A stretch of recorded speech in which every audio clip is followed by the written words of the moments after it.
कुछ लोग कहते हैं कि यादव और ब्राह्मण कभी एक नहीं हो सकते, और क्या आपको लगता है कि ये दोनों ही लोग स्वाभाविक रूप से शत्रु हैं एक दूसरे के?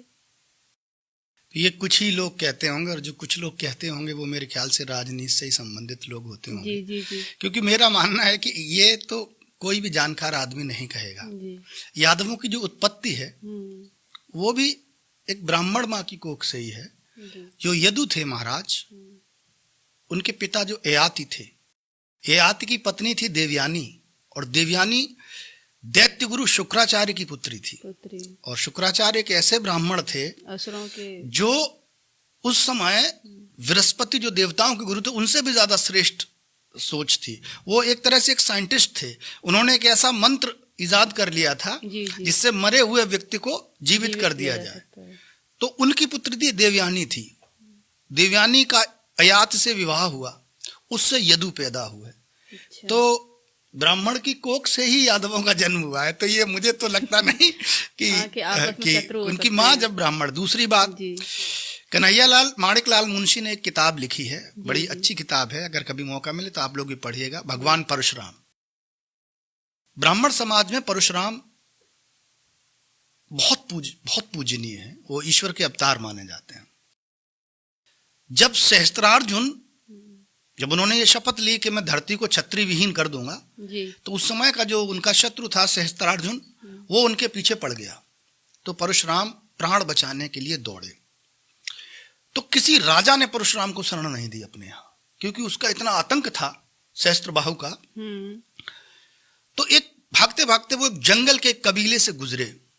उस कबीले का सरदार एक यादव कुल का व्यक्ति था जिसका नाम था भद्रश्रेष्ठ। जब उन्होंने अपनी बात भगवान परशुराम ने अपनी बात रखी, तो उस व्यक्ति ने यह कहा कि हम जब तक जीवित हैं तब तक पूरी दुनिया भी अगर आपको पकड़ने आ जाए, जब हम सब बच्चा बच्चा मर जाएगा तब आप तक पहुंच पाएंगे। तो उसने अपने कबीले के बाहर अपनी औरतें, अपने बच्चे बैठा दिए और बीच में घर में भगवान परशुराम को बैठा दिया। तो सहस्त्रार्जुन लाखों की सेना लेकर गया, लेकिन उस समय चूंकि स्त्री हत्या, बाल हत्या पाप था, तो उसने उन लोगों को नहीं मारा और परशुराम को जीवन दान मिला। तो उनकी रक्षा करने वाला भी एक यादव ही। तीसरी जो सबसे एक बहुत महत्वपूर्ण, मैं आपको बात बता रहा हूँ, कृष्ण सुदामा की मित्रता तो आपने सुनी होगी, वो एक, लेकिन एक बहुत महत्वपूर्ण बात जो कम लोग जानते हैं, भगवान परशुराम के बहुत शिष्य रहे हैं, और रामायण काल में भी भगवान परशुराम रहे हैं और महाभारत काल में भी रहे हैं। भगवान परशुराम के महाभारत काल में 3 प्रमुख शिष्य थे, क्षत्रिय भीष्म, ब्राह्मण द्रोणाचार्य और शूद्र कर्ण। हाँ, भीष्म, द्रोणाचार्य और शूद्र कर्ण। हाँ। लेकिन जो सैकड़ों साल के तप, रिसर्च और ज्ञान से उन्होंने जो सुदर्शन चक्र अपने पास सुशोभित अपने पास रखा हुआ था अपने शस्त्रागार में, वो भगवान कृष्ण को बुलाकर सौंपा। अगर उनके अंदर ये चीज, तो मुझे तो ये लगता है कि अगर योग्य ब्राह्मण होता है तो ब्राह्मण हमेशा न्याय करता है। उसको लगता है कि उसकी जो क्षमता है, योग्यता है, उसकी रक्षा जो उचित व्यक्ति कर पाएगा वो उसी को उसने सौंपा। तो जो सुदर्शन चक्र था वो भगवान कृष्ण को सौंप दिया।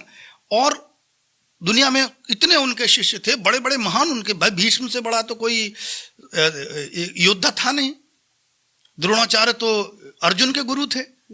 लेकिन उस कृष्ण को उन्होंने उस सुदर्शन सौंपा। क्यों?